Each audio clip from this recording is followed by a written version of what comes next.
I have no regrets. So when I saw this moment, I was just thinking about myself and a lot of emotions and grieving that I have experienced. I don't know how the executives over at Turning Point USA sleep at night. Okay. I don't know how you can present yourselves as a Christian organization and not be dedicating yourself to the truth. No matter what the cost is, you tell the truth. It emerged that Charlie Kirk had confided to Candace Owens before he died that he planned to secretly get a DNA test done on his children, just to be sure. And when the results came back, they were nothing like he had expected. It's a shame he didn't get a chance to discuss it with Erika before the incident. For a while, it seemed like Charlie took that secret with him underground. But now, Candace is asking the hard questions. Questions she believes can no longer be ignored. And the way things are going, it seems Erika will do anything to keep quiet. And now everyone is asking, did Candace just reveal a hard truth? Or is this just another witch hunt? Erika is kind of sending a message here that she's not standing against the people that are telling the truth. I said early on, if Erika Kirk asks me to be quiet, I will be quiet. She didn't ask me to be quiet, so I don't know what I'm supposed to do. Before we get into the DNA test and what it might reveal, it's important to say, despite her good intentions, Candace is being attacked from all sides. And the most surprising thing is that the person leading the attacks is the person who should be taking the lead in learning the truth about Charlie, his wife, Erika. And that's what pushed Candace past her breaking point. According to Candace, Erika even went so far as to write a letter directly to the judge, urging him to issue a restraining order regarding the case. But Candace, she doesn't let a small restraining order stop her. She went on social media and declared that if necessary, she would go to any lengths to expose how those closest to Charlie treated him in the final months of his life. Candace bluntly said that what she learned in the past week was enough to bring down the system. And then she dropped the line that sent shockwaves through her community. Charlie was betrayed by everyone. The line hit like a jolt, because while Candace had talked a lot about Charlie's passing, this time her followers heard something else. Charlie was betrayed by everyone started to sound more like Charlie was betrayed by everyone, including his wife. And that moment turned the conversation around.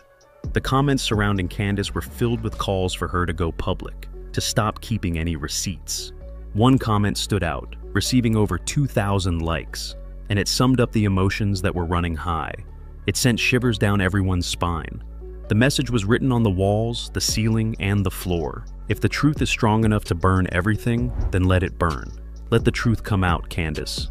And then, when Candace actually released the even more shocking receipts of the betrayal she hinted at, the entire social media fell silent. The revelations put Erika Kirk and her supporters in a very awkward position.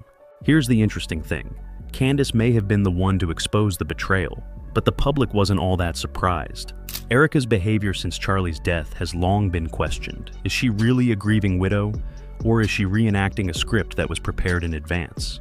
And as people piece together the puzzle, it all starts to make sense. If Charlie was truly suspicious enough to take a private DNA test, it doesn't seem so unreasonable anymore. Think about the signs that have been playing out in public. On two separate occasions after Charlie's death, Erika has referred to two men in ways that have raised eyebrows. The first was when she addressed Mikey McCoy, Charlie's chief of staff, his supposed right-hand man, in a tone so passionate it silenced the audience. She repeated, "Mikey McCoy is awesome." And it was that small moment that became a big topic of conversation. As everyone may know, this is the man who was later found calmly walking away from Charlie shortly after the incident, phone still pressed to his ear as if he knew what was coming. And then there's the recent moment that broke the internet. Erika Kirk and Vice President J.D. Vance embracing on stage at an event that was supposed to be a tribute to Charlie. The irony here is too obvious to ignore. Let's not forget that just seconds before that controversial hug, no one will ever replace my husband. No. But I do see some similarities of my husband in JD and Vice President JD Vance. I do. She could have phrased it differently, gently, neutrally, only mentioning Charlie's qualities, without leaving the impression that she was moving emotionally too quickly. And it's this strange pattern of behavior that has many wondering. If she could change so much after Charlie left, then what was really going on behind closed doors while they were still together? What could have been so serious that Charlie would try to find out the truth on her own? And here's the part that no one expected. As you know, the defense in the Tyler Robertson case requested that cameras be kept out of the courtroom to ensure a fair trial. But when Erika was asked about this in a recent interview with Jesse Waters, she said that it was unfair to ban cameras because she believes people need to see the whole truth.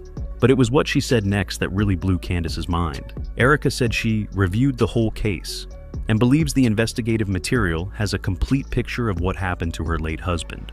She even said that what she saw was so cruel that she wanted the whole world to see it. And that was the moment that took the debate to a whole new level.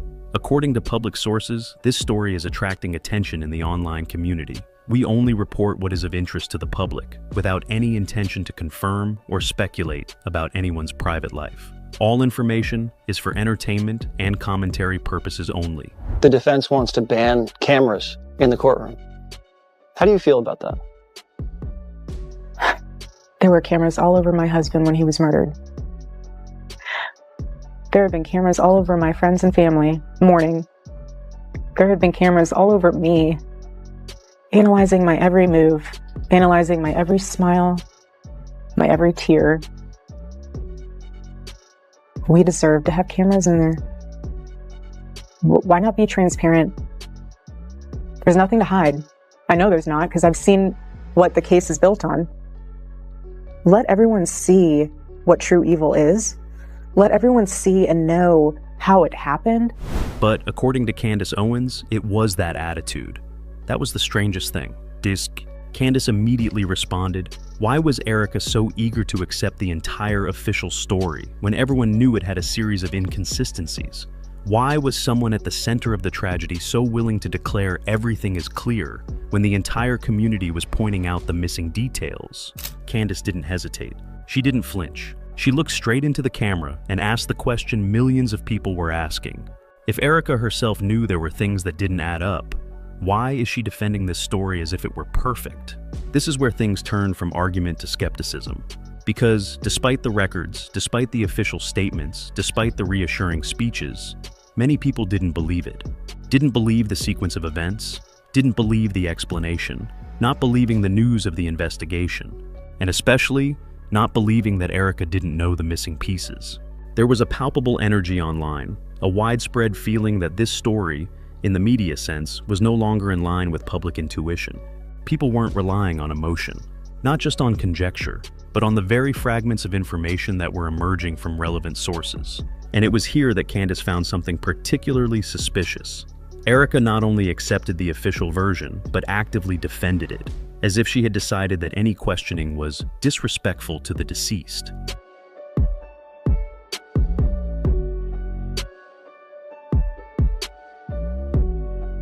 But again, Candace asked, if you really want to respect the deceased, why discourage questioning? Why encourage a blackout? Why side with silence over clarity?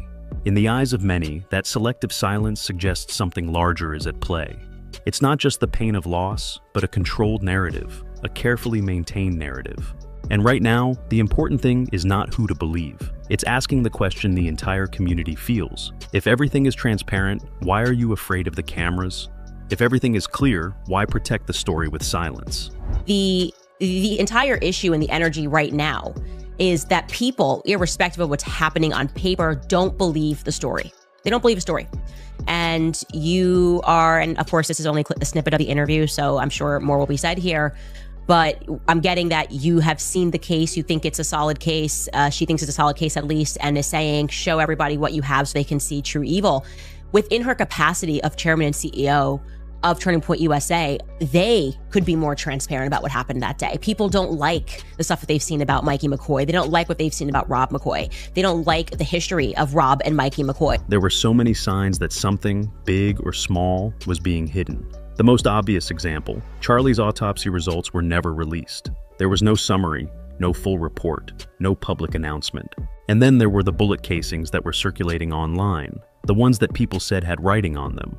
But when experts pointed out that their surface area wasn't large enough to hold that much writing, they suddenly disappeared from the conversation. No one talked about them again. No one updated them. No one explained. Candace even said she wasn't surprised that so many people believe Charlie might still be alive. Not because they believe in absurd conspiracy theories, but because Just look at Erika's reaction. No one feels like a woman who just lost her partner. While everyone else is still in shock, still grieving, still demanding the truth, Erika immediately steps into the CEO position of TPUSA.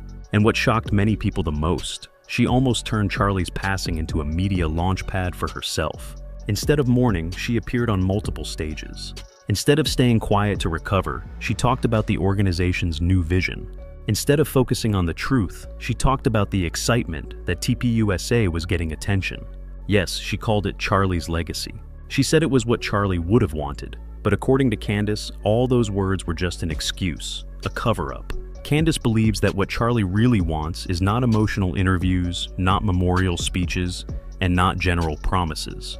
What he wants is for the truth to be revealed, that he was betrayed, and betrayed by the people closest to him. And as soon as Candace says that, everything starts to turn upside down.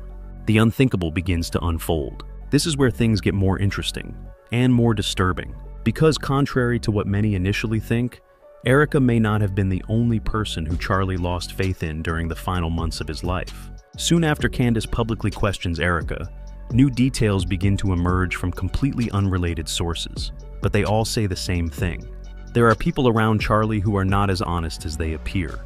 One former employee said the office atmosphere had changed dramatically in the month before the incident. Another revealed that Charlie felt some people were acting strangely. A volunteer said that Charlie had become wary and no longer trusted the people closest to him. All of these accounts, which were initially dismissed, suddenly became credible when they matched the private texts Candace revealed. And when you put it all together, the picture becomes clear. Charlie's most trusted network may not only have betrayed him emotionally, but also undermined his security, his position, and his influence. Which leads to the bigger question, the one your video will make viewers stop and think about. If Erika wasn't alone, who else was? Who benefited most from Charlie's departure? And why were they so silent? This is where the story gets darker and more fascinating than ever. Because in stories of power, the truth never disappears.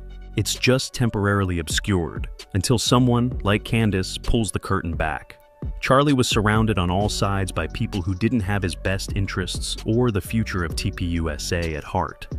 And when he lived in an environment where there were ulterior motives at every corner, it was understandable that he became so wary that he took it upon himself to get his children's DNA tested, actually. Because the more he looked, the more he saw everything around him as a web of links, with links that no one knew if they could be trusted or not. The most obvious example was the name that was mentioned a lot internally, Tyler Boyer, TPUSA's executive director. Candace and multiple independent sources confirmed that the scandal surrounding him was more complicated than the Mikey McCoy question. According to the allegations, Boyer was rumored to have regularly created an unprofessional environment with male interns in the office, as well as having unexplained connections to child welfare organizations in Ukraine. Also, another person who wrote us was telling me the story about Tyler Boyer's involvement in like Maricopa County politics in general. Like, what did he do before in Arizona? And yeah, it's just the kind of stories that he said. He approached him several times about embezzlement. You know, Tyler was hooking up with young interns, young male interns, or young male workers, and he didn't even care. He's like, I would go on record because all this happened, and I had proof that all this happened. And everybody knows about Tyler Boyer at Turning Point USA. It's like an absurdity. But this is the person that is putting people into places of power at Turning Point USA. He was the one who helped build influence for leadership teams. And if the allegations are true, it raises big questions about who really shaped the team around Charlie. And did Charlie know the extent of the ambiguity of the people he trusted? And if the people around Charlie were hiding such big secrets, it makes a lot more sense that Charlie didn't fully trust Erika. What's confusing to the public is how Erika has consistently defended these figures, regardless of negative news or allegations. Instead of creating distance or demanding transparency, she has tended to side with them, even supporting them as she transitioned into a leadership position. That leads to the inevitable question, why is Erika so fiercely protective of them? Are those loyalties based on professional relationships, personal relationships, or something deeper? And as the story unfolded, the public began to ask, could the betrayal Candace was referring to be about a deeper level of the story? Not just about power and influence, but also about family, about the children, about Charlie's silent suspicions? Because if a man is under pressure from his sponsor, from his own ideology, from a war of messages, and also from people around him who carry so many secrets, it no longer seems over the top for him to feel compelled to confirm the most intimate parts of his life, like his children. Many people who looked back at the timeline began to see a strange pattern. Charlie became wary of certain key members. He began to share his feelings of not being able to trust anyone. He sent text messages expressing emotional exhaustion. And then, he quietly took a DNA test in secret. None of this happened in a vacuum. It happened in an environment where the people who were supposed to support him were acting shadily, and his partner, the only person who should have stood by him, was always siding with the most controversial figures. This is why the story of Erika's betrayal was never just about romance or personal suspicion. It was part of a larger picture, a web of power, influence, and misbehavior that Charlie may have tried to expose before everything fell apart. And when Candace says Erika wasn't alone, people begin to see clearly what they didn't want to believe before. The betrayal may have come from many directions. Now, the biggest question is no longer, did Erika betray Charlie? But rather, who else? Who has benefited from her silence and from Charlie's silence forever? The scariest thing about this whole thing isn't just what's being covered up. It's how quickly Erika and the TPUSA leadership reacted once Candace started asking questions. As soon as the restraining order was issued, it all seemed like a pre-planned operation. Before Candace could react, legal warnings, threatening defamation suits, and a series of reminders from TPUSA that she couldn't talk about sensitive issues related to Charlie arrived. It all happened so quickly, so neatly, so smoothly, that it's left many wondering, why did a grieving widow and a conservative Christian organization react like a professional PR team trying to quell a crisis? Not only that, but when TPUSA supporters saw that the leadership was trying to silence Candace, they began supporting her by amplifying the story on social media. Dozens of viral posts have appeared, describing Candace as out of control, unstable, with some even suggesting that she was suffering from postpartum depression. This argument is easy to spread, of course, but it's also incredibly dangerous, especially since it's aimed at destroying Candace's credibility before she can say anything more. But ironically, the fact that they reacted so strongly made Charlie's pre-death suspicions all the more plausible. Because what speaks more to the truth than attacking the only person who's trying to bring the truth to light? And what's even more chilling to observers is the way Erika has acted throughout. She's constantly been talking to the media as if Candace is the problem, as if all the recent tension and chaos were Candace's doing. But there's one big question the public can't ignore. If Candace is the problem, why did Charlie secretly take a DNA test in the first place? No one does it out of the blue. No one does it when they're happy. No one does it if they don't have reason to be suspicious. And the truth is, if Charlie had trusted Erika completely, none of this would have happened. That's why things are so chaotic around Erika right now. The restraining order, the legal warnings, the attempts to discredit Candace, and the sudden concern about Candace's mental state. This isn't a normal debate. This is a war to control information. And when you look closely at the timeline, things start to become clearer. Step 1. Candace asks questions about the inconsistencies in the case. Step 2. The restraining order comes just days later. Step 3. Immediately, the threats of lawsuits begin. Step 4. Social media is flooded with posts trying to discredit Candace. Step 5. The story shifts from the truth about Charlie to Candace has a problem. Some say this is a sign that TPUSA is scared of something. Others believe Erika wants to protect her image at all costs. But most viewers are thinking the same thing. If there's nothing to hide, why are they trying so hard to silence Candace? And the most important thing, the thing that made the whole community explode, was the last question Candace asked. If the DNA test was the reason Charlie couldn't confront Erika, was what came out of that test the real reason they wanted to silence Candace? That was the moment that made everyone pause. Not because Candace said it too strongly, but because the question hit the nail on the head that everyone wanted to know, but no one dared to say. Because if Charlie was suspicious enough to secretly take the test, and if the results were really not what he expected, that could be a media bomb. A bomb that anyone with reason to fear would want to bury deep down. And that's why the attempt to silence Candace wasn't a spontaneous act. It's more of a defensive reaction. The reaction of people who know full well that if the truth comes out, every structure they rely on will collapse. According to public sources, this story is attracting attention in the online community.